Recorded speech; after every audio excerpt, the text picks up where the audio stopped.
서울의 밤은 마치 하늘이 찢어진 듯 쏟아붓는 폭우로 인해 물바다가 되어 있었다. 낡은 슬레이트 지붕을 때리는 빗소리는 끊임없는 비명처럼 들렸고 빈민가 구석에 자리 잡은 허름한 진료소는 금방이라도 무너질 듯 위태로워 보였다. 한재인은 창가에 서서 어둠에 잠긴 거리를 내려다보았다.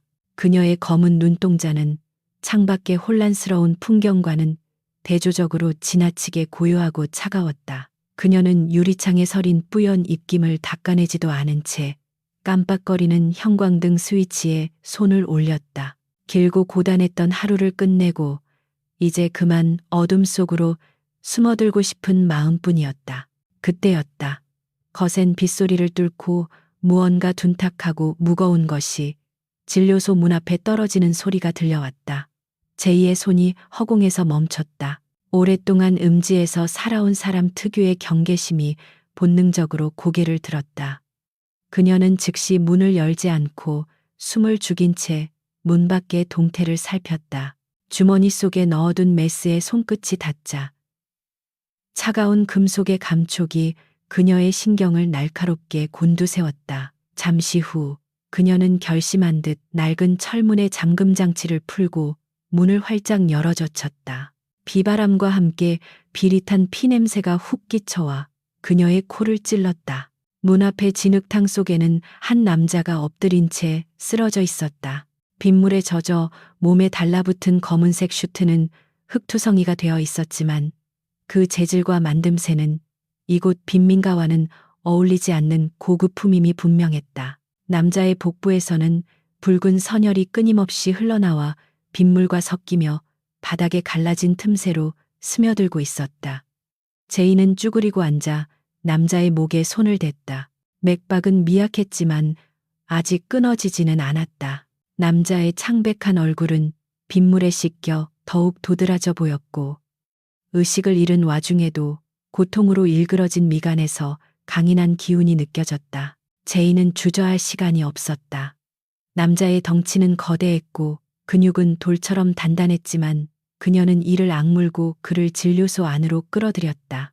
축 늘어진 남자의 몸무게가 그녀의 어깨를 짓눌렀지만 그녀는 필사적으로 그를 낡은 진찰대 위로 올리는데 성공했다. 형광등 불빛 아래 드러난 남자의 상처는 생각보다 훨씬 심각했다. 복부 한가운데 뚫린 구멍 주변은 검게 그을려 있었고 살이 타들어간 흔적은 이것이 단순한 자상이 아니라 총상임을 명확하게 보여주고 있었다. 대한민국 서울 한복판에서 총상이라니 평범한 상황이 아님은 확실했다. 그녀는 잠시 멈칫했다. 이 남자를 살려내는 순간 자신의 평온한 은둔 생활이 산산조각 날 수도 있다는 예감이 들었다. 하지만 의사로서의 본능 그리고 과거의 맹세가 그녀의 발목을 잡았다. 제이는 문을 단단히 걸어 잠그고 창문의 커튼을 빈틈없이 쳤다. 마취과 의사도 수혈용 혈액도 없는 열악한 환경이었지만 그녀는 망설임 없이 수술용 장갑을 꼈다. 그녀는 남자의 셔츠를 가위로 거칠게 잘라냈다. 탄탄한 가슴 근육 위로 식은땀이 흐르고 있었고 상처 부위에서는 검붉은 피가 울컥거리고 있었다. 제이는 국소 마취제를 상처 부위 주변에 주사하며 호흡을 가다듬었다. 그녀의 손에 들린 메스가 조명 아래서 서늘하게 빛났다. 그녀는 능숙한 손놀림으로 복부를 절개하고 출혈점을 찾아 지혈겸자로 혈관을 잡았다. 빗소리는 더 이상 들리지 않았다. 오직 환자의 불규칙한 심장 박동 소리와 금속 기구가 부딪히는 소리만이 귓가를 맴돌았다. 총알은 복강 깊숙한 곳에 박혀 있었고 대동맥을 아슬아슬하게 비껴간 상태였다. 조금만 손이 미끄러져도 이 남자의 목숨은 그 자리에서 끝장날 것이 뻔했다. 시간이 얼마나 흘렀는지 가늠할 수 없었다. 제이의 이마에 맺힌 땀방울이 눈을 찔렀지만 닦아낼 여유조차 없었다. 그녀는 깊은 숨을 내쉬며 핀셋을 상처 깊숙이 집어넣었다. 손끝에 딱딱한 금속의 감촉이 느껴졌다. 그녀는 숨을 멈추고 아주 신중하게 그리고 과감하게 총알을 끄집어냈다. 찌그러진 납덩어리가 스테인리스 트레이 위에 떨어지며 맑은 금소금을 냈다. 그제야 제이는 참았던 숨을 몰아쉬며 빠르게 봉합을 시작했다. 그녀의 바느질 솜씨는 기계처럼 정교하고 빨랐다. 수술을 마치고 장갑을 벗어던진 제이는 피로감이 몰려와 벽에 등을 기댔다. 남자는 여전히 의식을 찾지 못한 채 거친 숨을 내쉬고 있었다. 그녀는 바닥에 떨어진 남자의 젖은 재킷을 뒤져 지갑을 찾아냈다. 악어 가죽 지갑 안에는 현금 다발과 함께 검은색 카드가 들어 있었다. 그리고 금박이 입혀진 명함 한 장이 그녀의 눈길을 사로잡았다. K그룹 회장 강민혁. 제이의 눈이 커졌다. 뉴스에서나 보던 재계의 거물, 냉혹한 승부사로 불리는 그가 왜 이런 빈민가에서 총을 맞고 쓰러져 있었단 말인가. 그녀는 자신이 판도라의 상자를 열었음을 직감했다. 강민혁을 살려낸 것은 단순한 의료 행위가 아니었다. 그것은 거대한 권력 다툼의 소용돌이에 제 발로 걸어 들어가는 것과 다름없었다. 제이는 복잡한 심경으로 침대에 누운 남자를 바라보았다. 그때였다. 죽은 듯이 누워있던 강민혁의 눈이 번쩍 뜨였다. 초점 잃은 눈이 아니었다. 칠흑 같은 어둠을 품은 맹수와도 같은 형형한 눈빛이 제이를 꿰뚫듯 응시했다. 방 안의 공기가 순식간에 얼어붙었다. 제이가 반응하기도 전에 강민혁의 손이 튀어 올라와 그녀의 손목을 낚아챘다. 쇠고랑 같은 악력이 손목을 으스러뜨릴 듯 조여왔다. 방금 대수술을 마친 환자라고는 믿기지 않는 힘이었다. 강민혁은 상체를 일으키며 제이를 자신 쪽으로 거칠게 끌어당겼다. 두 사람의 얼굴이 닿을 듯 가까워졌다. 남자의 거친 숨결에서 피냄새와 빗물 냄새가 섞여났다. 그는 낮은 목소리로 으르렁거리듯 물었다. 너 누구야? 내가 왜 여기에 있지? 그것은 질문이 아니었다. 생존을 위한 본능적인 위협이었다. 강민혁의 소나기 힘은 방금 죽음의 문턱을 넘었다고는 믿기지 않을 만큼 강력하고 위압적이었다. 한재인은 손목이 으스러지는 듯한 통증을 느꼈지만 표정 하나 바꾸지 않은 채 침착하게 그를 내려다보았다. 그녀의 눈동자에는 두려움 대신 의사로서의 냉철한 판단력만이 서려 있었고, 이는 강민혁이 예상했던 평범한 여자의 반응과는 거리가 멀었다. 그녀는 억지로 손을 빼내려 발버둥치는 대신 차가운 목소리로 경고했다. 당신의 복부 근막과 근육을 방금 봉합했는데 이렇게 힘을 쓰면 실밥이 터져 장기가 쏟아져 나올 수 있다고 말이다. 그 목소리는 너무나 건조하고 사무적이어서 살기등등한 강민혁의 기세를 순간적으로 꺾어놓기에 충분했다. 강민혁은 그제야 복부에서 느껴지는 끔찍한 격통을 자각하고 인상을 찌푸리며 천천히 손을 놓았다.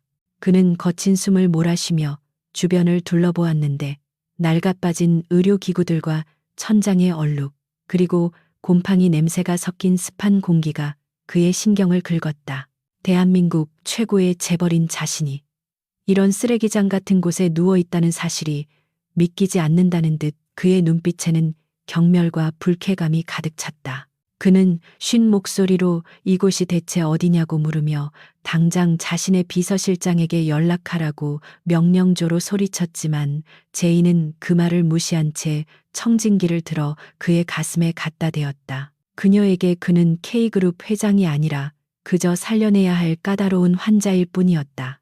제이는 그의 가슴에서 청진기를 떼어내며 당신이 쓰러져 있던 곳은 서울의 지도에도 제대로 나오지 않는 달동네의 낡은 진료소 앞이라고 담담하게 설명했다. 그녀는 트레이에 놓인 찌그러진 총알을 집어들어 그의 눈앞에 흔들어 보이며 경찰에 신고하지 않고 이 물건을 꺼내준 것에 대해 감사해야 할 것이라고 덧붙였다. 강민혁의 시선이 그 작은 금속 조각에 고정되었고 그의 눈동자가 맹수처럼 번뜩였다. 그는 자신의 몸에 구멍을 낸 것이 단순한 사고가 아니라 내부의 배신자에 의한 계획적인 살인 시도였음을 뼈저리게 기억하고 있었기 때문이다. 지금 외부와 연락을 취하는 것은 오히려 자신의 위치를 적들에게 노출시키는 자살 행위나 다름없었다. 강민혁은 침대 헤드에 등을 기대며 앉으려 했지만 찢어지는 듯한 고통에 신음하며 다시 몸을 웅크려야 했다. 그는 식은땀을 흘리면서도 거만한 태도를 잃지 않으려고 애쓰며 제이를 향해 날선 질문을 던졌다. 내 지갑을 뒤져서 신분을 확인했을 텐데 왜 경찰에 넘기지 않았는지, 그리고 얼마를 원해서 이런 위험한 짓을 했는지 묻는 그의 말투에는 타인의 호의를 믿지 않는 지독한 불신이 깔려 있었다. 그는 세상의 모든 관계가 돈과 이익으로만 연결되어 있다고 믿는 부류의 인간이었고, 눈앞에 이 허름한 차림의 여의사 또한 한몫 챙기려는 속물일 것이라 단정짓고 있었다.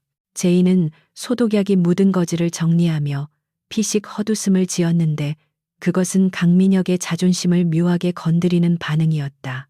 그녀는 당신이 누구든 상관없으며 내 환자가 진료비도 내지 않고 객사하는 꼴을 보기 싫었을 뿐이라고 딱 잘라 말했다. 그리고 치료비와 수술비 그리고 입막음 비용까지 포함해서 청구서에 적힌 금액이나 입금하라며 꼬깃꼬깃한 종이 한 장을 그의 가슴팍에 툭 던졌다. 강민혁은 황당한 표정으로 종이를 집어들었고 거기에는 터무니없이 적은 액수가 적혀 있어 그를 헛웃음 짓게 만들었다.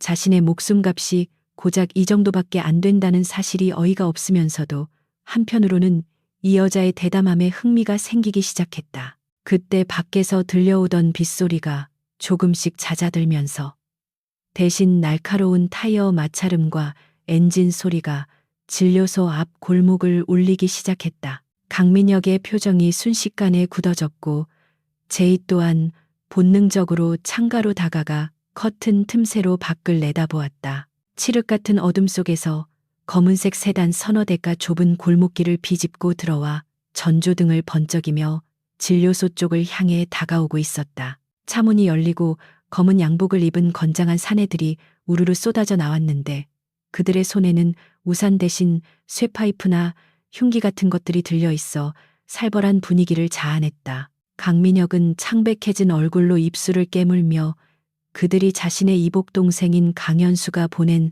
사냥개들이라는 것을 직감했다. 그들은 단순히 자신을 찾으러 온 것이 아니라 확실하게 숨통을 끊어놓기 위해 온 것이 분명했고, 만약 발각된다면 자신뿐만 아니라 자신을 구해준 이 여자까지도 무사하지 못할 것이 뻔했다.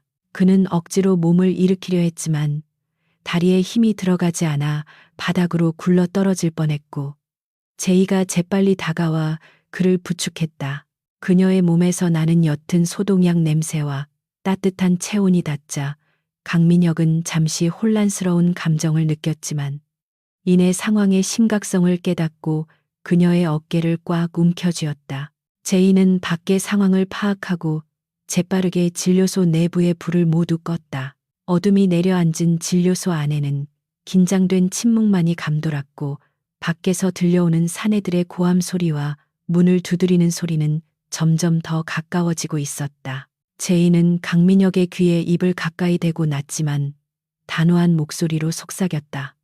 지금 나가면 개죽음일 뿐이니 살고 싶으면 내 지시에 따르라고 말이다. 그녀는 그를 부축하여 진료실 구석에 있는 낡은 약장 뒤쪽으로 이끌었는데 그곳에는 바닥과 연결된 비밀 통로처럼 보이는 좁은 공간이 숨겨져 있었다. 강민혁은 자존심이 상했지만 지금은 선택의 여지가 없다는 것을 인정하고 제이가 이끄는 대로 몸을 맡길 수밖에 없었다. 약장 뒤의 좁은 공간은 먼지와 곰팡이 냄새가 진동했지만 두 사람이 몸을 숨기기에는 충분했고 제이는 그를 안쪽으로 밀어 넣은 뒤 자신도 따라 들어가 낡은 판자로 입구를 가렸다. 바로 그 순간 진료소의 낡은 철문이 쾅 하는 소리와 함께 부서지듯 열렸고 거친 발소리들이 안으로 들이닥쳤다. 손전등 불빛이 어지럽게 진료소 내부를 훑으며 다가오자 두 사람은 숨소리조차 내지 못한 채 서로의 심장 박동 소리를 들으며 어둠 속에 몸을 숨겼다. 좁고 어두운 벽장 뒤의 공간은 두 사람의 체온과 거친 숨소리로 가득 찼지만 그 안에는 기묘한 침묵이 흐르고 있었다. 강민혁은 상처 부위에서 퍼져나가는 자결통을 참느라 이마에 굵은 땀방울을 흘리고 있었고 한재인은 그런 그의 입을 한 손으로 막은 채 문틈 사이로 밖을 주시하고 있었다. 밖에서는 유리병이 깨지고 나무 의자가 부서지는 날카로운 소음이 끊이지 않았고 거친 욕설과 함께 진료소 내부를 샅샅이 뒤지는 사내들의 발소리가 점점 그들이 숨은 벽장 쪽으로 다가오고 있었다. 민혁은 자신의 심장 소리가 너무 크게 울려 적들에게 들리지 않을까 걱정될 정도였지만 바로 옆에 있는 제이의 눈빛은 마치 수술실에 들어선 의사처럼 차갑게 가라앉아 있었다. 검은 양복을 입은 사내들의 리더로 보이는 자가 수술용 트레이 위에 놓인 피 묻은 거즈와 방금 적출된 총알을 발견하고는 섬뜩한 미소를 지었다. 그는 아직 온기가 남아있는 핏자국을 손가락으로 문지르며 부하들에게 이 근처를 쥐잡듯이 뒤지라고 소리쳤다. 놈은 멀리 가지 못했을 것이며 이 돌팔이 의사가 그를 숨겨주고 있는 것이 분명하다는 그의 고함 소리가 진료소 안을 저렁저렁 울렸다. 놈들은 진료소의 낡은 집기들을 닥치는 대로 부수기 시작했고 심지어 진료 기록부들이 꽂혀 있는 책장에 라이터 불을 갖다 대며 나오지 않으면 이곳을 통째로 불태워 버리겠다고 위협하기 시작했다. 제이의 눈썹이 꿈틀거렸다. 이곳은 비록 낡고 초라하지만 그녀에게는 세상으로부터 도망쳐 숨을 수 있었던 유일한 안식처였고 가난한 이웃들에게는 생명줄과도 같은 곳이었다. 그녀는 더 이상 숨어서 상황을 지켜볼 수만은 없다고 판단했다. 제이가 천천히 민혁의 입에서 손을 떼고 몸을 일으키려 하자 민혁이 다급하게 그녀의 옷자락을 붙잡았다. 그는 고통스러운 표정으로 고개를 저으며 나가지 말라는 신호를 보냈다. 저들은 전문적인 킬러들이며 메스 하나 든 의사가 상대할 수 있는 적수가 아니라는 것을 그는 누구보다 잘 알고 있었다. 하지만 제이는 민혁의 손을 부드럽게 떼어내며 입술 모양으로 짧게 속삭였다. 기다려요. 그녀는 벽장 뒤편에 미리 마련해 두었던 비상 통로의 널빤지를 아주 조심스럽게 밀어내고 어둠 속으로 미끄러지듯 빠져나갔다. 민혁은 그녀가 사라진 어둠을 응시하며 불안감에 휩싸였지만 곧이어 들려온 것은 그녀의 비명소리가 아닌 놈들의 당황한 목소리였다. 제이는 정전 차단기를 내려 진료소 내부를 완벽한 암흑천지로 만들었다. 갑작스러운 어둠에 익숙해지지 않은 놈들이 우왕좌왕하는 사이 그녀는 자신의 익숙한 공간을 마치 제 집 앞마당처럼 누비기 시작했다. 그녀의 손에는 날카로운 수술용 메스 대신 실험실 선반에서 집어든 고농도 에탄올 병과 암모니아수 병이 들려 있었다. 어둠 속에서 유리가 깨지는 소리와 함께 독한 화학 약품 냄새가 진료소 안을 가득 채웠다.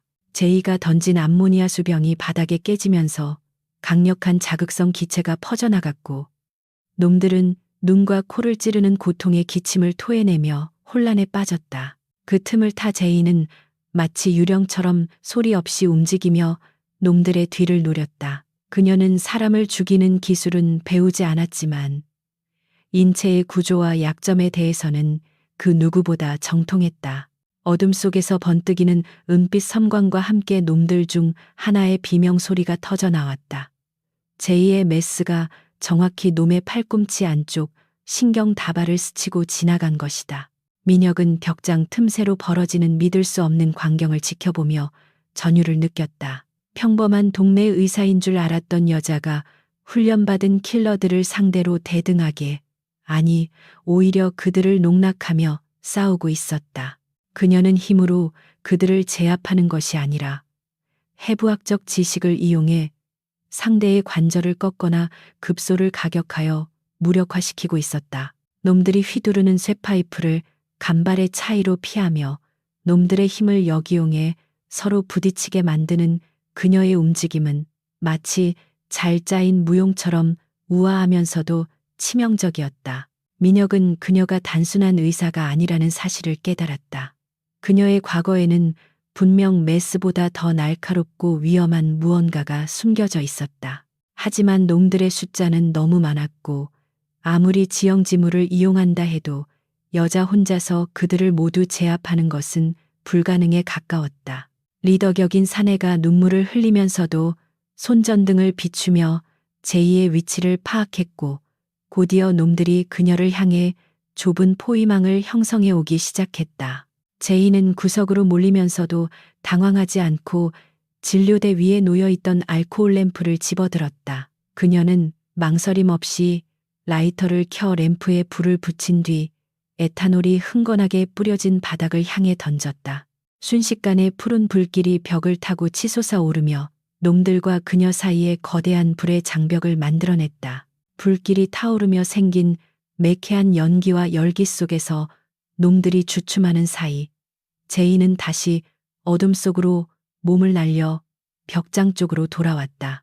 그녀의 얼굴은 숯검정으로 얼룩져 있었고 숨은 턱 끝까지 차오른 상태였지만 눈빛만은 여전히 형형하게 살아있었다.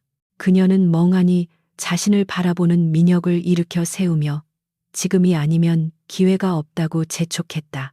민혁은 고통을 씹어 삼키며 그녀의 어깨에 팔을 둘렀고 두 사람은 불타오르는 진료소를 뒤로 한 채 뒷문으로 연결된 좁은 골목길로 빠져나갔다. 빗줄기는 잦아들었지만 젖은 바닥은 여전히 미끄러웠고 차가운 밤 공기는 상처를 에이는 듯했다. 뒷골목은 미로처럼 얽혀 있어 외부인은 길을 잃기 십상이었지만 제이에게는 손바닥 안이나 다름없었다. 그녀는 민혁의 무거운 체중을 지탱하면서도 망설임 없이 복잡한 골목길을 헤쳐나갔다. 뒤에서 놈들의 고함 소리와 추격해오는 발자국 소리가 들려왔지만 제이는 당황하지 않고 쓰레기 더미를 무너뜨려 길을 막거나 빨랫줄을 이용해 추격을 지연시키는 기지를 발휘했다. 민혁은 숨이 턱까지 차올랐지만 자신을 이끄는 이 작은 여자의 등에서 느껴지는 단단한 의지에 필사적으로 발을 옮겼다. 그는 태어나서 처음으로 누군가에게 자신의 생명을 온전히 맡기고 있다는 기묘한 안도감을 느꼈다. 어느새 그들은 달동네의 가장 높은 곳에 위치한 폐허가 된 공장 건물 앞에 도착했다.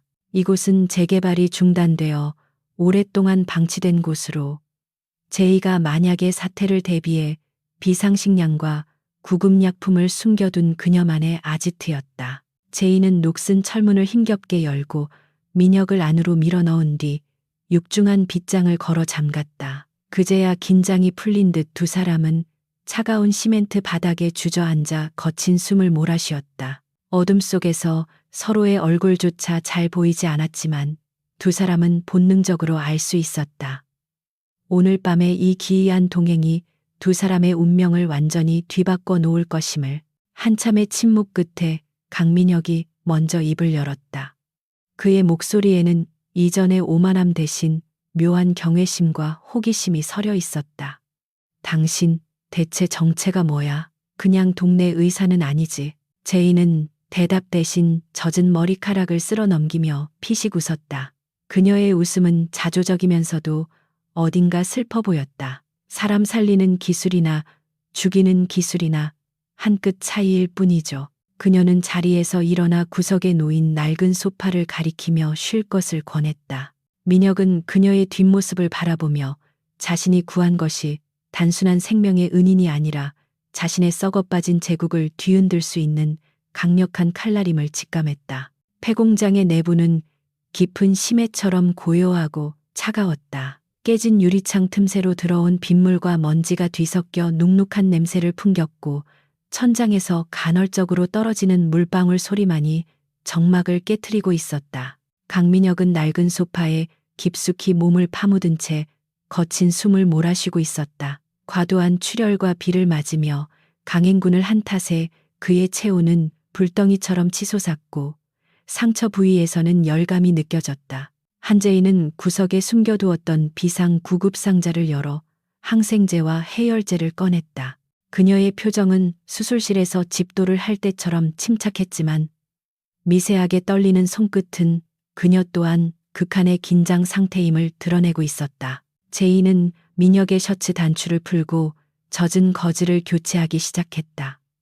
상처 주변의 피부가 붉게 부어오른 것을 본 그녀의 미간이 좁혀졌다. 염증 반응이 시작되고 있었다. 제대로 된 병원 시설 없이 이대로 방치한다면 폐혈증으로 이어질 수도 있는 위험한 상황이었다. 그녀는 가지고 있는 약품 중 가장 강력한 항생제를 주사기에 채워 넣으며 민혁의 상태를 살폈다. 민혁은 고열로 인해 정신이 혼미한 와중에도 그녀의 손길을 거부하지 않고 묵묵히 받아들였다.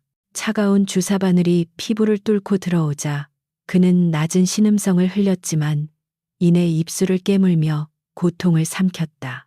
약 기운이 퍼지기를 기다리는 동안 두 사람 사이에는 무거운 침묵이 흘렀다. 민혁은 몽롱한 눈으로 자신을 간호하는 제이를 응시했다. 재벌가의 온실 속 화초들과는 달랐다.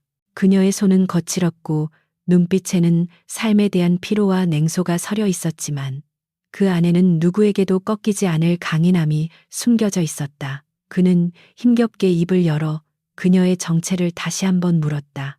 단순히 의술이 뛰어난 동네 의사라고 하기에는 그녀의 대처 능력과 판단력이 지나치게 비상했다. 특히 아까 놈들을 제압할 때 보여준 그 섬뜩할 정도의 결단력은 평범한 사람이 가질 수 있는 것이 아니었다. 제이는 민혁의 시선을 피하지 않고 젖은 수건으로 그의 이마를 닦아주며 담담하게 입을 열었다. 그녀는 과거 대학병원 흉부외과 에이스로 불렸던 시절의 이야기를 꺼냈다. 병원장과 재단 이사장의 정치 싸움에 휘말려 VIP 환자의 수술 실패에 대한 모든 책임을 뒤집어쓰고 의료계에서 매장당했던 그 끔찍한 기억을 말이다. 그녀는 자신의 결백을 증명하려 했지만 거대 권력 앞에서 개인의 진실 따위는 아무런 힘도 쓰지 못하고 짓밟혔다. 그날 이후 그녀는 이름을 숨기고 이 빈민가로 흘러들어와 신분증이 없는 불법 체류자나 범죄자들을 치료하며 그림자처럼 살아왔던 것이다. 민혁은 그녀의 이야기를 들으며 묘한 동질감을 느꼈다. 자신 또한 가장 믿었던 혈육인 이복 동생에게 배신당해 죽음의 문턱까지 내몰리지 않았던가.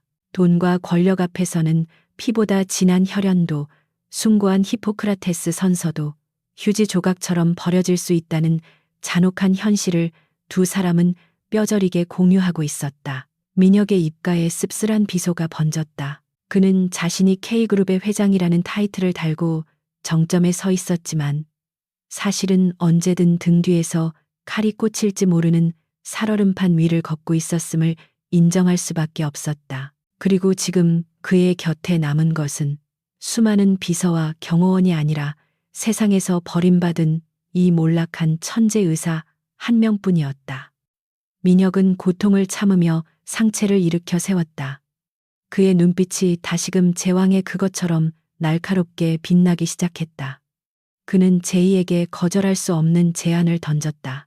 자신이 다시 K그룹의 왕좌를 되찾게 도와준다면 그녀를 나락으로 떨어뜨린 병원장과 재단 이사장, 그리고 그 뒤에 숨은 배우 세력까지 모조리 파멸시켜 주겠노라고 약속했다. 그것은 단순한 금전적인 보상이 아니었다. 그녀가 그토록 원했지만 가질 수 없었던 힘, 잃어버린 명예와 짓밟힌 자존심을 되찾아 주겠다는 악마의 달콤한 유혹이자 구원의 손길이었다. 제이는 잠시 침묵했다. 그녀는 민혁의 제안이 가져올 파장을 계산했다. 그의 손을 잡는다는 것은 이제까지의 은둔 생활을 청산하고 다시 그 지옥 같은 전쟁터로 뛰어든다는 것을 의미했다. 실패한다면 이번에는 의사 면허 박탈 정도로 끝나지 않을 것이다. 목숨을 걸어야 하는 도박이었다. 하지만 그녀의 가슴 깊은 곳, 꺼진 줄 알았던 불꽃이 다시 타오르기 시작했다. 억울하게 누명을 쓰고 도망치듯 살아온 지난 날들에 대한 분노가 그녀를 움직였다. 그녀는 더 이상 어둠 속에 숨어 지내는 쥐새끼가 되고 싶지 않았다. 그녀는 민혁의 눈을 똑바로 바라보며 고개를 끄덕였다. 단 조건이 있었다. 민혁이 회장 자리에 복귀한 후에도 자신을 토사구팽하지 않겠다는 확실한 보장, 그리고 그가 약속한 복수를 반드시 이행하겠다는 맹세가 필요했다. 민혁은 피 묻은 손을 내밀며 그녀의 조건에 동의했다. 두 사람의 손이 맞잡히는 순간 밖에서 들리던 빗소리가 거짓말처럼 잦아들었다. 차가운 폐공장 안에서 맺어진 이 기묘한 혈맹은 단순한 생존을 넘어선 거대한 복수극의 서막을 알리는 신호탄이었다. 제인은 이제 그의 주치의이자 참모로서, 민혁은 그녀의 후원자이자 집행자로서 서로의 등을 맡기게 된 것이다. 밤이 깊어지자 민혁은 약 기운에 취해 다시 깊은 잠에 빠져들었다. 제인은 잠들지 못하고 깨진 창가에 앉아 밤하늘을 올려다보았다. 구름 사이로 희미한 달빛이 비치기 시작했다. 그녀는 자신의 손을 내려다보았다. 사람을 살리는 손이자 이제는 누군가를 파멸로 몰아넣을 수도 있는 손이었다. 두려움보다는 기대감이, 망설임보다는 결의가 그녀의 심장을 뛰게 했다.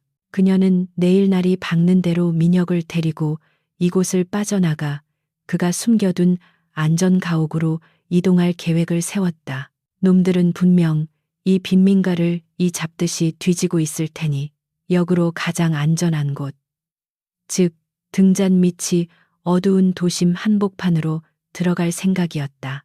새벽녘 어스름한 푸른 빛이 폐공장 안으로 스며들 때쯤 민혁이 눈을 떴다. 밤새 앓았던 고열은 한결 가라앉았고 안색도 훨씬 좋아져 있었다.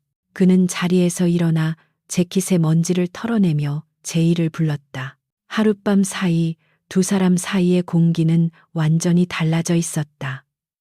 더 이상 경계와 불신은 존재하지 않았다. 서로가 서로에게 필요한 존재임을 확인한 파트너로서의 신뢰만이 감돌았다. 민혁은 제이에게 자신의 개인 휴대폰을 건네며 특정 번호로 연락해 이동 차량을 수배하라고 지시했다. 그의 목소리에는 다시금 거스를 수 없는 카리스마가 실려 있었다. 차량을 기다리는 동안 제이는 민혁의 상처를 마지막으로 드레싱했다. 그녀의 손길은 여전히 빠르고 정확했다. 민혁은 그녀의 솜씨를 보며 나직하게 말했다. 모든 일이 끝나면 당신을 위한 병원을 하나 지어주겠다고. 대한민국, 아니 세계 최고의 시설을 갖춘 곳에서 당신이 마음껏 메스를 잡을 수 있게 해주겠다는 그의 말은 빈말이 아니었다. 제이는 피식 웃으며 붕대를 매듭지었다. 병원은 필요 없고 그저 내 이름 석자 앞에 붙은 살인의사라는 오명이나 씻어달라고 대꾸했다. 두 사람은 서로를 바라보며 짧게 미소 지었다. 얼마 후 폐공장 앞으로 검은색 승합차 한 대가 미끄러지듯 들어왔다. 민혁이 미리 심어둔 충직한 신복이 보낸 차량이었다. 차문이 열리고 두 사람은 신속하게 탑승했다. 차창 밖으로 멀어지는 달동네의 풍경을 바라보며 제이는 생각했다. 다시는 이곳으로 돌아오지 않으리라고. 그녀는 이제 강민혁이라는 호랑이의 등에 탔고 질주를 멈출 방법은 없었다. 차는 아침 햇살이 비치는 서울 도심을 향해 속력을 높였고 그들의 목적지는 K그룹의 심장부가 아닌 반격을 준비할 비밀 요새였다. 차 안에서 민혁은 태블릿 PC를 통해 밤새 일어난 일들을 보고받았다. 예상대로 강현수는 민혁의 실종을 사고사나 건강 악화로 위장하여 언론에 흘리고 있었고 이사회를 소집하여 회장 직무대행 체제를 선포하려 하고 있었다. 시간은 그들의 편이 아니었다. 이사회가 열리기까지 남은 시간은 48시간. 그 안에 민혁이 건재함을 증명하고 강현수의 비리를 폭로하지 못하면 모든 것이 끝장이었다. 민혁의 눈매가 매섭게 굳어졌고 제이는 그 옆에서 태블릿 화면에 띄워진 강현수의 얼굴을 차갑게 노려보았다. 이제부터는 메스 대신 두뇌 싸움이 시작될 차례였다. 제이는 민혁에게 한 가지 제안을 했다. 정면 돌파를 하기엔 민혁의 몸 상태가 아직 완벽하지 않고 적들의 감시망도 삼엄하니 허를 찌르는 방법을 쓰자고 했다. 그녀는 강현수가 가장 안심하고 있을 때 가장 예상치 못한 모습으로 등장해야 효과가 극대화될 것이라고 조언했다. 민혁은 그녀의 말에 흥미를 느끼며 구체적인 계획을 물었다. 제이는 자신의 전공 지식을 살려 민혁의 건강 상태를 역이용하는 작전을 설명했다. 그것은 위험하지만 성공만 한다면 단숨에 판세를 뒤집을 수 있는 대담한 계획이었다. 민혁은 제이의 계획을 듣고 만족스러운 듯 고개를 끄덕였다. 역시 자신의 눈은 틀리지 않았다. 그녀는 단순한 의사가 아니라 타고난 책략가였다. 그는 운전석의 신복에게 행선지를 변경하라고 지시했다. 그들이 향하는 곳은 강현수의 감시가 닿지 않는, 그러나 그와 가장 가까운 곳이었다. 서울의 화려한 스카이라인이 눈앞에 펼쳐졌지만 그 속에 감춰진 추악한 욕망의 그림자는 더욱 짙게 드리워져 있었다. 한재희와 강민혁, 이 두 아웃사이더의 귀환은 곧 썩어빠진 상류 사회에 내리는 가혹한 심판이 될 것이었다. 서울의 스카이라인이 한눈에 내려다 보이는 고급 펜트하우스의 드레스룸 거울 앞에 강민혁이 섰다. 불과 몇 시간 전까지만 해도 피 묻은 셔츠를 입고 빈민가를 헤매던 모습은 온데간데 없었다. 그는 최고급 이탈리아산 원단으로 제작된 짙은 네이비색 더블 브레스트 슈트를 완벽하게 차려입고 있었다. 겉으로 보기에는 강인하고 빈틈없는 제왕의 귀환이었지만 한재희의 눈에는 그 화려한 포장지 아래 숨겨진 위태로움이 보였다. 그녀는 민혁의 뒤에서 재킷의 핏을 잡아주며 그의 옆구리에 붕대가 감겨 있다는 사실이 티가 나지 않도록 세심하게 옷매무새를 다듬었다. 민혁의 이마에는 식은땀이 맺혀 있었고 입술은 평소보다 창백했지만 그의 눈빛만은 살기를 띤 채 형형하게 빛나고 있었다. 제이는 미리 준비해둔 강력한 진통제와 각성 성분이 포함된 약물을 민혁에게 건넸다. 이것은 일시적으로 고통을 잊게 하고 에너지를 폭발시키지만 약효가 떨어지면 극심한 피로와 후유증이 몰려오는 양날의 검과도 같은 처방이었다. 민혁은 망설임 없이 알약들을 삼키고 물을 마신 뒤 거울 속에 자신을 노려보며 넥타이를 거칠게 조염했다. 그는 제이에게도 자신이 준비한 옷을 입으라고 눈짓했다. 그것은 의사 가운이 아닌 세련된 오피스 룩이었는데 단순한 비서처럼 보이지 않으면서도 지적인 카리스마를 풍기는 전장에 나가는 여전사에게 어울리는 갑옷과도 같았다. 제이는 낯선 옷차림에 잠시 어색함을 느꼈지만 이내 냉철한 표정으로 돌아와 자신의 역할에 몰입하기 시작했다.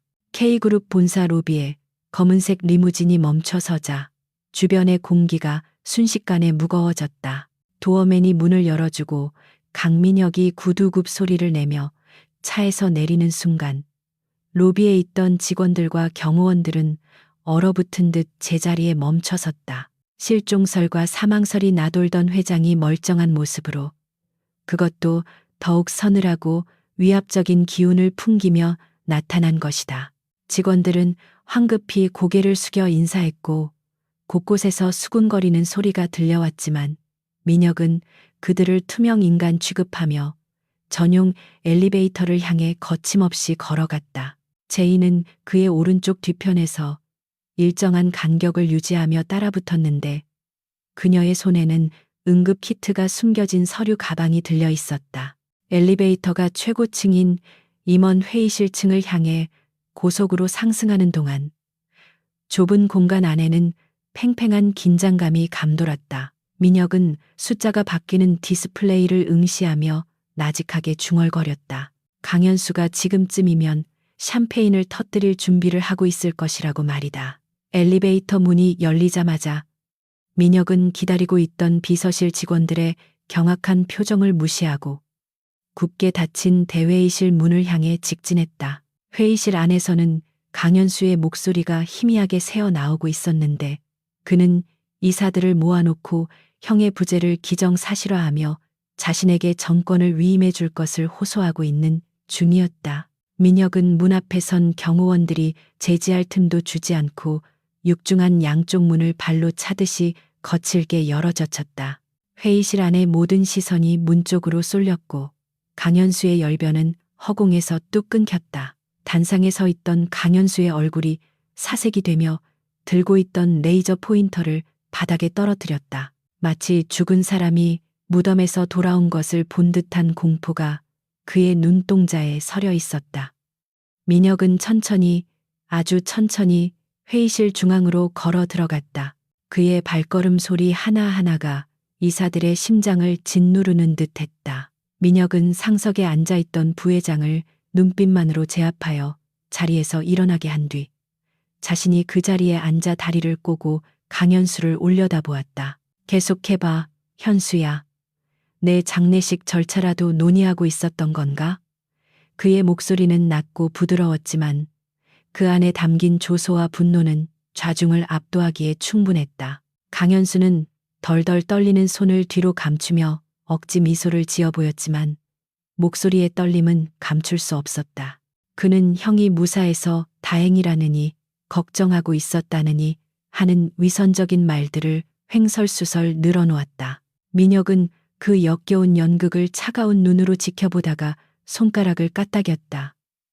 그러자 제이가 앞으로 나서서 민혁의 곁에 섰다. 이사들이 낯선 여자의 등장에 의아해하자 민혁은 그녀를 자신의 새로운 주치의이자 특별 보좌관이라고 소개했다. 그는 자신이 잠시 자리를 비운 것은 건강상의 이유로 요양이 필요했기 때문이며 이 유능한 의사 덕분에 완벽하게 회복했다고 거짓말을 했다. 이는 강현수가 퍼뜨린 사망설을 일축하는 동시에 자신의 건재함을 과시하는 영리한 수였다. 그때 제이의 눈길이 회의실 구석에 앉아있는 한 중년 남자에게 꽂혔다.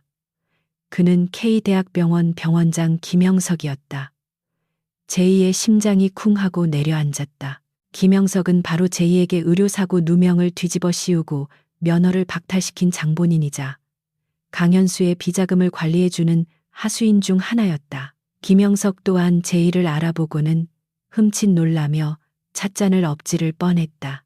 죽은 줄 알았던 혹은 폐인이 되어 어딘가에서 썩어가고 있을 줄 알았던 여자가 K그룹 회장의 최측근이 되어 나타난 것이다. 제이는 동요하는 마음을 다잡고 김영석을 향해 서늘한 미소를 지어 보였다.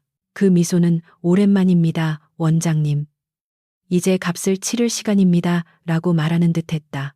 회의는 민혁의 주도하에 살얼음판을 걷는 듯한 분위기 속에서 진행되었다. 민혁은 강현수가 추진하던 모든 프로젝트를 그 자리에서 보류시키고 강현수의 측근 임원들을 하나하나 지목하며 그들의 횡령 및 배임 혐의를 넌지시 언급했다.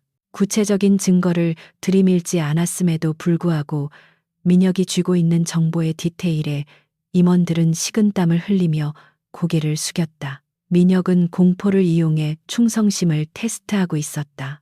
배신자들에게는 자비란 없다는 것을 보여주는 본보기였다. 강현수는 분노로 얼굴이 붉어졌다 하얘졌다를 반복했지만 민혁의 기세에 눌려 한마디도 반박하지 못하고 주먹만 꽉 쥐고 있을 뿐이었다.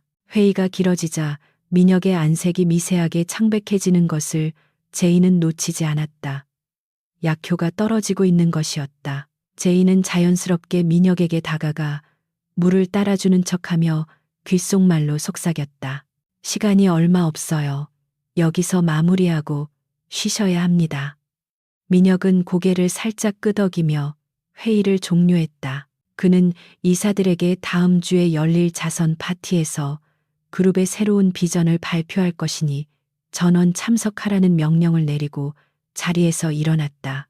민혁이 회의실을 빠져나가자 긴장이 풀린 이사들이 하나둘씩 자리에 주저앉았지만 강현수와 김영석의 눈빛은 불안과 도끼로 이글거리고 있었다. 회장실로 돌아온 민혁은 문이 닫히자마자 소파에 쓰러지듯 몸을 기댔다. 참았던 고통이 한꺼번에 밀려오는 듯 그의 얼굴이 고통으로 일그러졌다. 제이는 즉시 블라인드를 내리고 문을 잠근 뒤 민혁의 상태를 살폈다. 다행히 상처가 터지지는 않았지만 무리한 활동으로 인해 열이 다시 오르고 있었다. 그녀는 그에게 추가적인 조치를 취하고 안정을 취하도록 했다. 민혁이 거친 숨을 고르는 동안 제이는 회장실 한쪽에 마련된 개인 금고와 서류함으로 시선을 돌렸다. 민혁은 숨을 헐떡이며 금고의 비밀번호를 제이에게 알려주었다. 그 안에는 강현수와 김영석이 공모하여 저지른 불법 임상 실험 및 의료 데이터 조작에 관한 결정적인 증거 파일이 들어있다고 했다. 제이는 떨리는 손으로 금고를 열었다. 그곳에는 낡은 USB 하나와 두꺼운 서류 봉투가 들어있었다. 서류를 훑어보던 제이의 눈이 커졌다. 그것은 단순한 비리가 아니었다. 강현수는 신약 개발 승인을 앞당기기 위해 가난한 환자들을 대상으로 불법 임상 실험을 자행했고 부작용으로 사망한 사람들의 사인을 조작하여 은폐해 왔던 것이다. 그리고 그 모든 과정에 김영석 병원장이 깊이 관여되어 있었으며 제이가 덮었었던 그 수술 사고 또한 이들의 실험 부작용을 감추기 위한 희생양 만들기였음이 드러났다. 진실을 마주한 제이의 손이 분노로 부들부들 떨렸다. 이것은 단순한 개인의 복수 차원을 넘어선 거학과의 싸움이었다. 민혁은 소파에 누운 채 제이의 표정을 살피며 씁쓸하게 웃었다. 어때? 내가 말했잖아. 놈들은 인간이 아니라고. 그는 자신이 이 증거를 확보하고 있었으면서도 터뜨리지 못한 것은 결정적인 한방, 즉 언론과 사법부를 동시에 움직일 타이밍을 노리고 있었기 때문이라고 설명했다. 하지만 이제는 상황이 달라졌다. 놈들이 자신을 죽이려 했으니 더 이상의 자비는 필요 없었다. 제이는 서류를 챙기며 결연한 표정으로 민혁을 바라보았다. 이걸로 놈들을 법정에 세울 수 있어요. 아니, 사회적으로 매장시킬 수 있습니다. 그녀의 목소리에는 확신이 차 있었다. 하지만 적들도 가만히 당하고만 있지는 않았다. 회장실 밖 비서실장 자리에 앉아 있던 스파이가 어딘가로 은밀하게 문자를 보내고 있었다. 강현수와 김영석은 민혁이 가져간 증거물이 무엇인지 정확히 알고 있었고 그것이 공개되면 자신들의 인생이 끝장난다는 것도 알고 있었다. 그들은 비상계단을 통해 밀담을 나누며 최후의 수단을 강구하기 시작했다. 민혁이 제 발로 호랑이 굴에 들어왔으니 이번에는 살아서 나가지 못하게 만들겠다는 독사 같은 음모가 꾸며지고 있었다. 그들은 민혁의 건강 상태가 정상이 아니라는 것을 눈치챘고 그것을 약점 삼아 그를 심신미약으로 몰아세워 강제로 입원시키려는 계획을 세웠다. 제이는 회장실 안의 보안 시스템을 점검하다가 도청 장치가 설치된 것을 발견했다. 그녀는 민혁에게 눈짓으로 신호를 보내며 검지 입술에 대고 조용히 하라는 제스처를 취했다. 그리고 일부러 큰 소리로 회장님, 건강이 아주 좋으시네요. 이대로라면 파티 참석도 문제 없겠습니다. 라고 말하며 도청 장치를 떼어내 물컵에 빠뜨렸다. 민혁은 그녀의 기지에 미소 지으며 엄지손가락을 치켜 세웠다. 두 사람은 이제 말하지 않아도 손발이 척척 맞는 완벽한 파트너가 되어 있었다. 하지만 그들은 아직 몰랐다. 놈들이 준비한 파티가 얼마나 끔찍하고 잔혹한 무대가 될지를. 제이는 창밖을 바라보며 생각에 잠겼다. 저 아래 세상은 여전히 평화로워 보이지만 이 유리벽 안쪽은 피냄새 진동하는 정글이었다. 그녀는 김영석의 얼굴을 떠올리며 주먹을 꽉 쥐었다. 잃어버린 자신의 인생, 억울하게 죽어간 환자들, 그리고 지금 고통받고 있는 이 남자 강민혁을 위해서라도 그녀는 반드시 이 싸움에서 이겨야만 했다. 그녀는 민혁에게 다가가 낮게 속삭였다. 다음 주 파티 기대해도 좋겠어요. 제가 아주 특별한 선물을 준비할 테니까요. 민혁은 그녀의 눈에서 타오르는 푸른 불꽃을 보며 만족스럽게 고개를 끄덕였다. 사냥의 시간은 끝났다. 이제는 도살의 시간이 다가오고 있었다. K호텔 그랜드 볼룸은 대한민국 상위 1%라 불리는 정재계 인사들로 발 디딜 틈 없이 붐비고 있었다.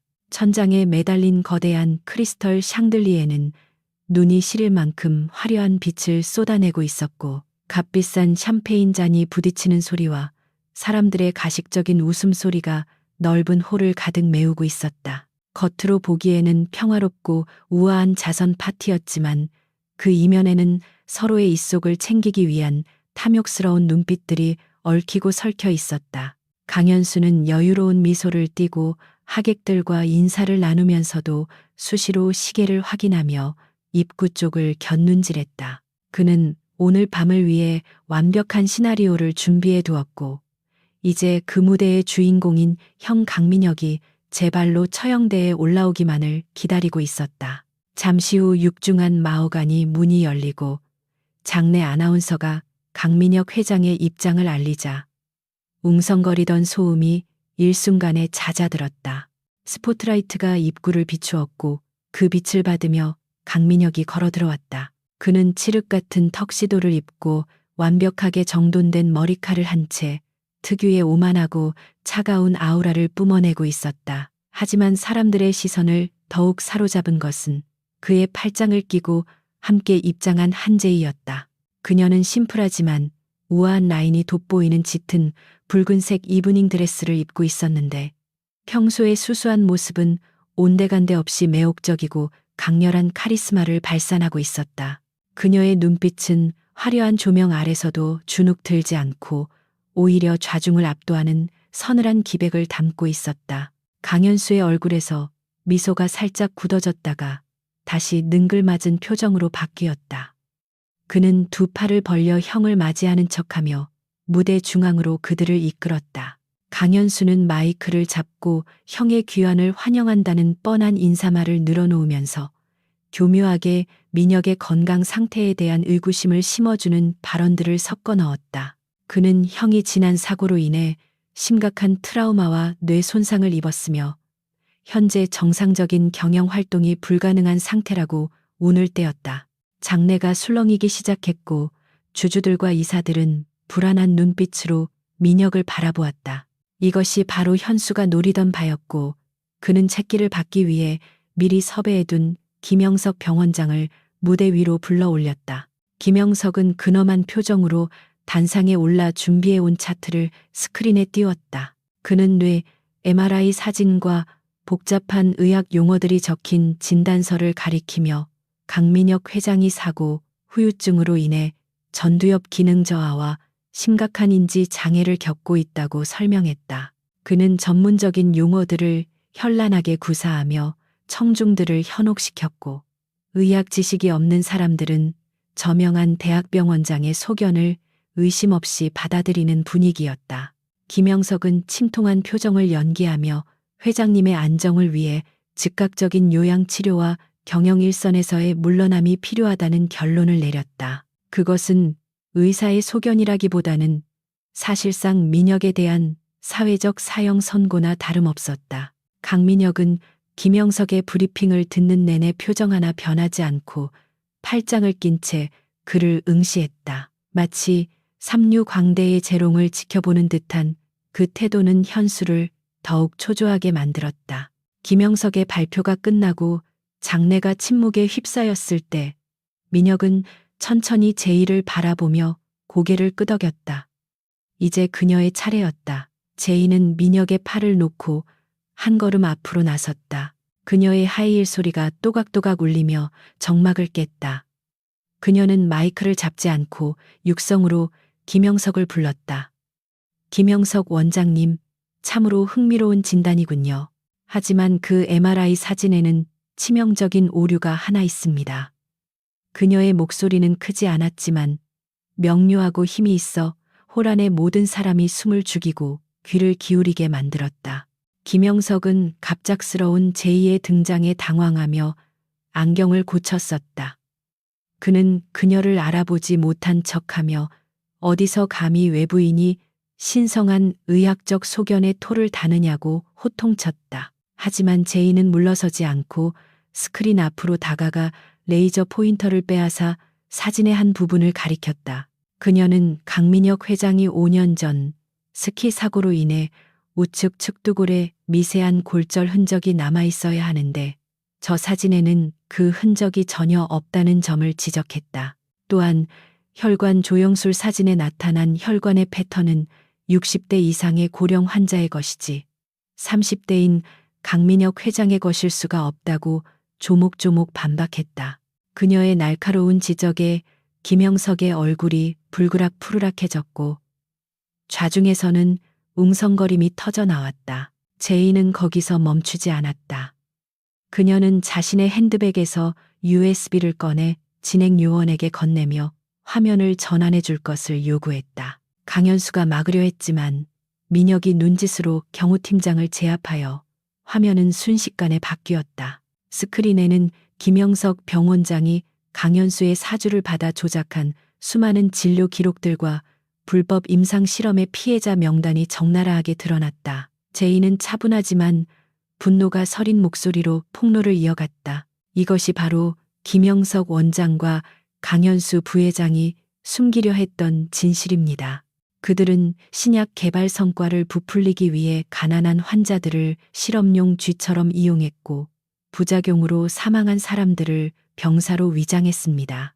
장례는 아수라장이 되었다. 초대받은 기자들은 특종을 잡기 위해 미친 듯이 플래시를 터뜨렸고 생중계되고 있던 카메라는 사색이 된 강현수와 김영석의 얼굴을 클로즈업했다. 강현수는 단상 위에서 비틀거렸고 김영석은 다리에 힘이 풀려 주저앉고 말았다. 제이는 김영석을 내려다보며 과거 자신에게 씌웠던 의료사고 누명 또한 이 불법 실험의 부작용을 덮기 위한 조작이었음을 만천하에 밝혔다. 그녀는 더 이상 숨어 지내는 패배자가 아니라 썩어빠진 권력의 환부를 도려내는 집도이로서 그 자리에 서 있었다. 사람들은 경악과 충격 속에 그녀와 민혁을 바라보았고 여론은 순식간에 그들의 편으로 기울었다. 궁지에 몰린 강현수는 이성을 잃고 소리를 질렀다. 그는 자신의 치부가 낱낱이 드러나자 마지막 발악을 하기 시작했다. 그는 무전기에 대고 고래고래 소리를 지르며 미리 배치해둔 사설 경호원들에게 명령을 내렸다. 당장 저 미친 여자와 강민혁을 끌어내 입을 다물게 하란 말이야. 그의 말이 떨어지기가 무섭게 연회장 곳곳에 숨어있던 덩치 큰 사내들이 무대 쪽으로 쇄도하기 시작했다. 그들은 일반적인 보안 요원이 아니라 강현수가 고용한 전문 용역 깡패들이었다. 파티장은 비명 소리와 함께 아비규환의 현장으로 변했고 귀빈들은 몸을 피하느라 엉키고 넘어지며 혼란은 극에 달했다. 민혁은 즉시 제이를 자신의 등 뒤로 보호하며 재킷 단추를 풀었다. 그의 눈빛은 맹수처럼 변해 있었다. 그는 제이에게 절대 자신에게서 떨어지지 말라고 경고하며 다가오는 첫 번째 사내의 명치를 정확하게 가격했다. 퍽하는 소리와 함께 거구의 사내가 나가 떨어졌지만 수적 열쇠는 분명했다. 십수명의 사내들이 곤봉을 꺼내들고 포위망을 좁혀오고 있었다. 민혁은 아직 몸이 완벽하게 회복되지 않았기에 장기전으로 가면 불리하다는 것을 알고 있었다. 제이 또한 상황을 파악하고 주변을 둘러보며 무기가 될 만한 것을 찾았다. 그녀는 테이블 위에 놓인 얼음이 가득 담긴 샴페인 버킷을 집어들었다. 사내들이 무대 위로 뛰어 올라오자 난투극이 벌어졌다. 민혁은 절제된 동작으로 급소만을 노려 공격했지만 상처 부위의 통증 때문에 움직임이 조금씩 둔해지고 있었다. 한 사내가 민혁의 뒤에서 쇠파이프를 휘두르려는 찰나 제이가 샴페인 버킷을 던져 놈의 얼굴을 강타했다. 놈이 비틀거리는 사이 민혁이 뒤돌아차기로 놈을 무대 아래로 떨어뜨렸다. 두 사람은 서로의 등을 맞대고 원형으로 둘러싼 적들을 노려보았다. 화려했던 파티장은 순식간에 전쟁터로 변했고 깨진 유리 조각과 흩날리는 서류들이 바닥을 어지럽혔다. 강현수는 무대 뒤편으로 도망치려다 말고 멈춰서서 악에 바친 표정으로 소리쳤다. 죽여도 좋아. 어차피 사고사로 처리하면 그만이야. 그의 광기 어린 명령에 용역들의 공격은 더욱 거세졌다. 제이는 하이힐을 벗어던지고 맨발로 바닥을 디디며 자세를 낮췄다. 그녀는 민혁에게 자신이 시선을 끌 테니 그 틈에 강현수를 제압하라고 눈짓했다. 하지만 민혁은 고개를 저었다. 그는 그녀를 미끼로 쓸 생각이 추호도 없었다. 내 뒤에 있어. 단 한 놈도 당신 털끝 하나 건드리지 못하게 할 테니까. 그의 목소리는 확고했고 그 순간 제이는 심장이 쿵쾅거리는 것을 느꼈다. 그것은 공포 때문만이 아니었다. 그러나 상황은 점점 악화되었다. 용역 중 하나가 제이를 노리고 날카로운 흉기를 꺼내 들었다. 민혁이 이를 막기 위해 몸을 날렸고 흉기는 민혁의 팔을 스치고 지나갔다. 붉은 피가 흰 셔츠 위로 배어나왔다. 제이의 눈이 커졌다. 민혁은 고통을 참으며 놈의 팔을 꺾어 제압했지만 그 틈을 타 다른 놈들이 일제히 달려들었다. 그때였다. 연회장의 거대한 입구가 다시 한번 열리며 굉음과 함께 수십 명의 경찰 특공대가 들이닥쳤다. 민혁이 미리 손을 써둔 경찰청장이 보낸 병력이었다. 전원 동작 그만, 무기 버리고 투항해. 확성기 소리가 울려 퍼졌지만 강현수의 눈에는 이미 이성이 남아있지 않았다.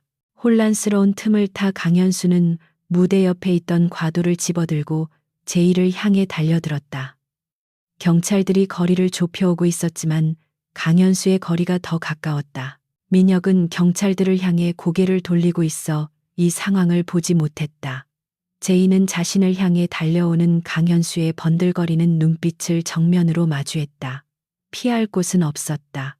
그녀는 본능적으로 방어 자세를 취했지만 죽음의 공포가 엄습해왔다. 파티장의 화려한 조명이 슬로우 모션처럼 흐릿해지고 오직 강현수의 칼날만이 선명하게 보였다. 이것이 끝인가? 라는 생각이 스치는 순간 거대한 그림자가 그녀 앞을 막아섰다.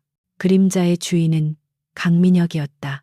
그는 자신의 몸을 던져 한제이를 막아섰고 강현수가 휘두른 날카로운 과도는 민혁의 왼쪽 어깨를 깊숙이 파고들었다. 퍽 하는 소리와 함께 붉은 피가 터져나와 제이의 얼굴에 튀었다. 민혁은 고통에 찬 신음을 삼키며 비틀거렸지만 결코 무너지지 않았다. 그는 오히려 성난 맹수처럼 강현수의 손목을 으스러질 듯 움켜쥐었다. 예상치 못한 상황에 강현수의 눈동자가 심하게 흔들렸고 그는 공포에 질린 비명을 지르며 칼을 놓쳤다. 민혁은 피 묻은 손으로 동생을 거칠게 밀쳐냈다. 이게 내 놈의 마지막 발악인가? 참으로 추잡하군. 민혁의 목소리는 낮았지만 그 안에 담긴 분노는 지옥불보다 뜨거웠다. 경찰 특공대가 강현수를 포위하며 총구를 겨누었다. 하지만 궁지에 몰린 쥐는 고양이를 무는 법이다. 이성을 상실한 강현수는 바닥을 구르며 도망치려다 근처에 서 있던 휠체어 탄 소녀를 발견했다. 그녀는 제이가 불법 임상 실험의 증인으로 데려온 피해자 중 한 명인 수지였다. 강현수는 재빠르게 수지의 뒤로 돌아가 그녀의 목에 깨진 샴페인 잔 조각을 들이댔다. 다가오지 마. 다 죽여버릴 거야. 헬기 불러. 당장. 날카로운 유리 조각이 소녀의 하얀 목을 파고들며 핏방울이 맺혔다. 소녀는 공포에 질려 비명조차 지르지 못하고 사시나무 떨듯 떨고 있었다. 연회장은 순식간에 찬물을 끼얹은 듯 정적에 휩싸였다. 경찰들도 섣불리 진입하지 못한 채 대치 상황이 벌어졌다. 민혁은 어깨에서 흐르는 피를 손으로 압박하며 이를 갈았다. 저항할 힘조차 없는 어린아이를 인질로 잡다니 강현수는 인간이기를 포기한 것이 분명했다. 민혁이 앞으로 나서려 하자 제이가 그의 팔을 잡았다. 그녀는 고개를 가로저으며 눈빛으로 나를 믿으세요 라고 말했다. 그녀는 자신이 데려온 증인이 위험에 처한 것에 대해 뼈저린 책임감을 느꼈고 의사로서 그리고 어른으로서 이 상황을 해결해야만 했다. 그녀는 양손을 들어 무기가 없음을 보이며 천천히 강현수 쪽으로 걸어 나갔다. 강현수, 그 아이는 걷지도 못해요. 그런 약한 상대를 방패막이로 삼다니. 당신은 끝까지 비겁하군요. 제이의 목소리는 차분하고 냉소적이었다. 강현수는 흥분하여 소리쳤다. 닥쳐, 너 때문이야. 네가 내 모든 것을 망쳤어. 제이는 걸음을 멈추지 않고 계속해서 그를 자극했다. 그녀는 강현수의 심리 상태를 정확하게 꿰뚫고 있었다. 평생을 형의 그늘에 가려져 열등감에 시달려온 그의 나약한 자아를 말이다. 아니요. 당신을 망친 건 바로 당신 자신이에요. 회장님을 쏘고 병원장을 매수하고 죄 없는 사람들을 죽여도 당신은 결코 강민혁이 될 수 없어요. 당신은 영원한 이인자, 아니 실패자일 뿐이니까요. 그 말은 강현수의 영린을 건드렸다. 그의 얼굴이 분노로 일그러지며 시선이 잠시 제이에게 쏠렸다. 내가 실패작이라고? 내가. 그가 유리 조각을 쥔 손을 허공에 휘두르며 발작적으로 소리치는 찰나의 순간이었다. 제이는 그 틈을 놓치지 않았다. 그녀는 신고 있던 하이힐을 벗어 손에 쥔 채 전력으로 몸을 날렸다. 그녀의 손에 들린 뾰족한 굽이 강현수의 손등 힘줄을 정확하게 가격했다. 끔찍한 비명 소리와 함께 강현수가 유리 조각을 떨어뜨렸다. 동시에 제이는 휠체어를 힘껏 밀어 수지를 안전지대로 보낸 뒤 강현수의 멱살을 잡고 바닥으로 함께 넘어졌다. 제이와 강현수가 뒤엉켜 몸싸움을 벌였지만 이미 전의를 상실하고 부상을 입은 강현수는 제이의 상대가 되지 못했다. 제이는 의학적 지식을 이용해 그의 관절을 꺾어 제압했다. 곧이어 경찰 특공대가 들이닥쳐 강현수를 바닥에 짓누르고 수갑을 채웠다. 나, 이거 안 나. 내가 누군지 알아? 난 K그룹의 주인이야. 강현수는 발악하며 고래고래 소리를 질렀지만 그 모습은 처량하기 그지없었다. 민혁은 비틀거리는 걸음으로 다가와 잡혀가는 동생을 내려다보았다. 그의 눈에는 동정심조차 남아있지 않았다. 아니, 넌 이제 아무것도 아니다. 감옥에서 평생 썩으며 네가 저지른 죄를 곱씹게 될 거야. 내가 그렇게 만들 테니까. 강현수가 끌려나가고 상황이 종료되자 긴장이 풀린 제이는 그 자리에 주저앉았다. 거친 숨을 몰아쉬는 그녀의 옷은 찢어지고 머리카락은 헝클어져 엉망진창이었다. 그때 민혁이 다가와 그녀 앞에 무릎을 꿇었다. 그의 얼굴은 과다출혈로 백지장처럼 창백했지만 제이를 바라보는 눈빛만은 그 어느 때보다 따뜻하고 깊었다. 당신 정말 무모하군. 죽을 수도 있었어. 민혁이 쉰 목소리로 말했다. 제이는 떨리는 손을 들어 민혁의 어깨 상처를 살폈다. 회장님이야말로 왜 그러셨어요? 그냥 피하면 됐잖아요. 그녀의 눈에 눈물이 고였다. 민혁은 피 묻은 손으로 제이의 뺨을 조심스럽게 감쌌다. 당신이 다치는 걸 보는 게 칼에 찔리는 것보다 더 아플 것 같아서. 그의 고백은 투박했지만 진심이 담겨 있었다. 제이는 왈칵 눈물을 쏟으며 급하게 지혈을 시작했다. 구급대원들이 달려와 두 사람을 애워쌌다. 민혁은 들것에 실려 나가면서도 제이의 손을 놓지 않았다. 아수라장이 된 파티장, 터지는 플래시 세례, 사람들의 시선 속에서 두 사람은 서로만을 바라보고 있었다. 이 피비린내 나는 전쟁의 끝에서 그들은 전후 이상의 운명 공동체가 되어 있었다. 다음 날 아침 대한민국은 발칵 뒤집혔다. 뉴스에서는 K그룹 부회장 강현수의 구속 소식과 김영석 병원장의 의료 비리 그리고 불법 임상 실험의 전무가 대서특필되었다. 시민들은 분노했고 검찰은 즉각적인 특별수사팀을 꾸렸다. 강민혁 회장은 병상에서 변호인단을 소집하여 강현수와 그 일당들에 대한 무관용 원칙을 천명했다. 그는 그룹 내의 부패 세력을 뿌리 뽑기 위한 대대적인 구조조정을 발표했고 피해자들에게는 천문학적인 배상금을 약속했다. 여론은 강민혁을 영웅으로 추앙했고 그의 곁을 지킨 의문의 여의사 한제이에 대한 관심도 뜨겁게 달아올랐다. 제이는 병원 VIP 병실 소파에 앉아 창밖을 바라보고 있었다.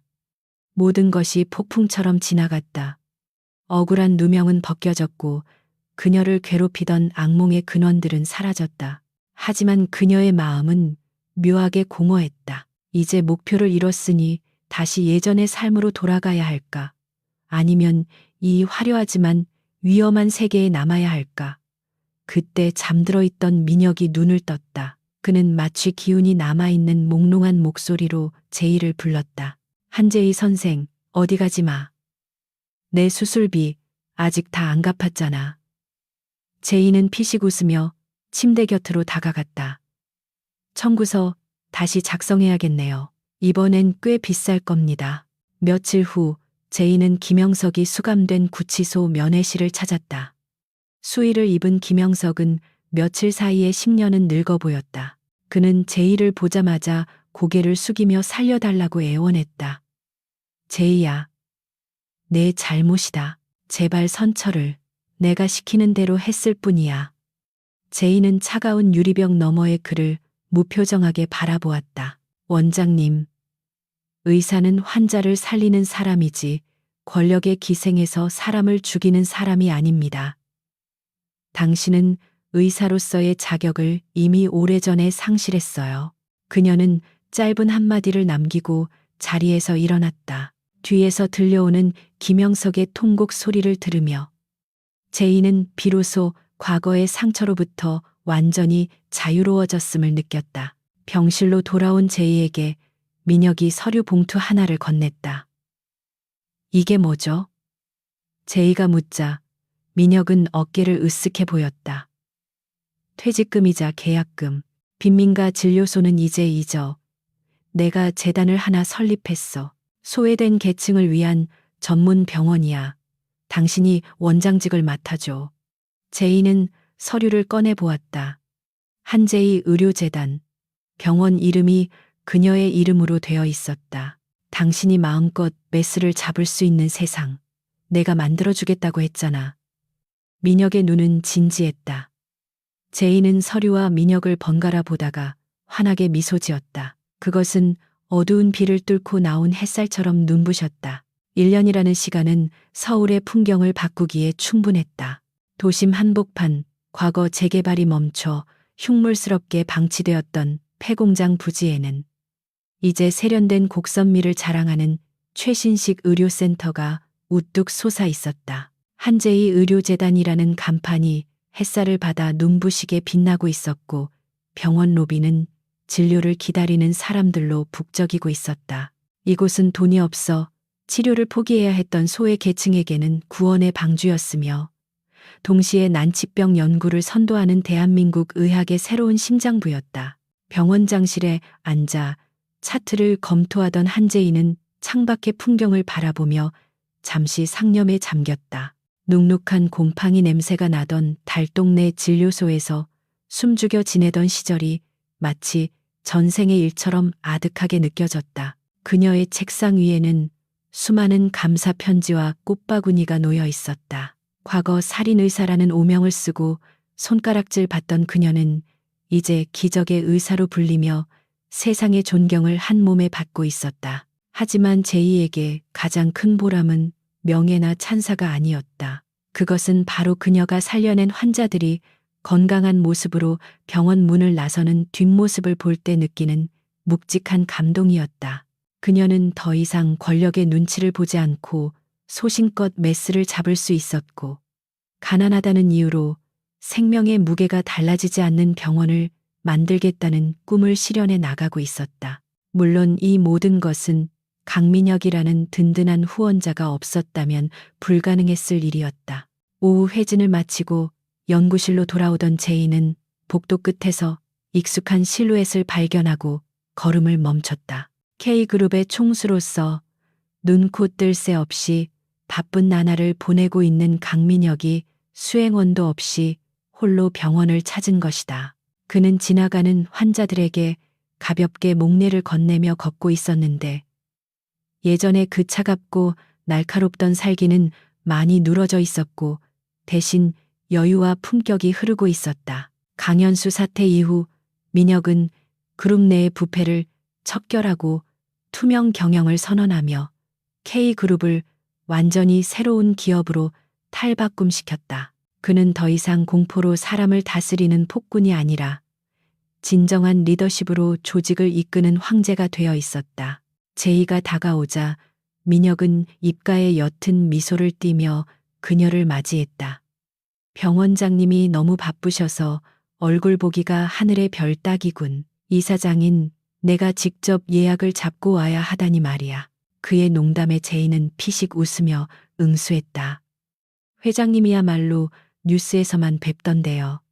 어제는 유럽 경제사절단과 만찬을 하셨다면서요. 두 사람은 자연스럽게 병원 뒤편에 조성된 산책로를 걸었다. 초여름에 싱그러운 바람이 불어와 두 사람의 머리카락을 흩날렸고 벤치에 앉아 쉬고 있던 환자들의 평온한 모습이 그림처럼 펼쳐져 있었다. 민혁은 벤치에 앉아 잠시 먼 산을 응시하더니 나직하게 입을 열었다. 가끔 그날 밤 생각을 해 비가 억수같이 쏟아지던 그 밤, 당신이 문을 열어주지 않았다면 지금의 나는 없었겠지. 그의 목소리에는 깊은 회한과 감사가 섞여 있었다. 그는 자신이 권력이라는 괴물에게 잡아먹히지 않고 인간으로서의 존엄을 지킬 수 있었던 것은 전적으로 제이 덕분이라고 고백했다. 그녀는 그의 몸에 박힌 총알을 빼내주었을 뿐만 아니라 그의 영혼에 박혀있던 불신과 도끼까지 치유해준 유일한 존재였다. 제이는 쑥스러운 듯 시선을 피하며 말했다. 전 그저 의사로서 할 일을 했을 뿐이에요. 살고 싶은 의지가 강했던 건 회장님이셨고요. 민혁은 갑자기 제이의 손을 잡고 자신의 가슴에 가져다 대었다. 그의 심장은 규칙적이고 힘차게 뛰고 있었다. 이 심장, 당신이 다시 뛰게 만든 거야. 그러니까 책임져야지. 제이가 놀란 눈으로 그를 바라보자 민혁은 진지한 표정으로 말을 이었다. 평생 내 주치의가 되어줘. 내 몸뿐만 아니라 내 회사의 건강, 그리고 내 인생의 방향까지 당신이 지켜봐 줬으면 해. 당신 없는 강민혁은 상상할 수 없으니까. 그것은 반지나 꽃다발은 없었지만 그 어떤 프러포즈보다도 강렬하고 진정성 있는 고백이었다. 그는 그녀를 단순한 연인이 아닌 자신의 제국을 함께 통치할 동반자로 인정하고 있었다. 제이는 민혁의 깊은 눈동자 속에서 자신의 모습을 발견했다. 더 이상 도망칠 곳 없는 외톨이가 아닌 누군가에게 절대적으로 필요한 존재가 된 자신을. 그녀는 천천히 고개를 끄덕이며 그의 손을 마주 잡았다. 진료비가 아주 비쌀 텐데요. 감당하실 수 있겠어요? 그녀의 장난스러운 대답에 민혁은 환하게 웃음을 터뜨렸다. 내 전 재산을 다 털어서라도 지불하지. 평생 할부로. 두 사람은 서로를 바라보며 미소 지었고 그 미소는 그동안 겪어온 수많은 시련과 고통을 녹여내기에 충분할 만큼 따뜻했다. 그때 마른 하늘에서 빗방울이 하나둘 떨어지기 시작했다. 소나기였다. 산책로에 있던 사람들이 서둘러 건물 안으로 뛰어들어갔지만 민혁과 제이는 자리를 피하지 않았다. 1년 전 그날 밤처럼 비가 내리고 있었지만 이제 그 비는 차갑지도 공포스럽지도 않았다. 오히려 지난 날의 묵은 먼지를 씻어내고 새로운 생명을 틔우는 축복의 비처럼 느껴졌다.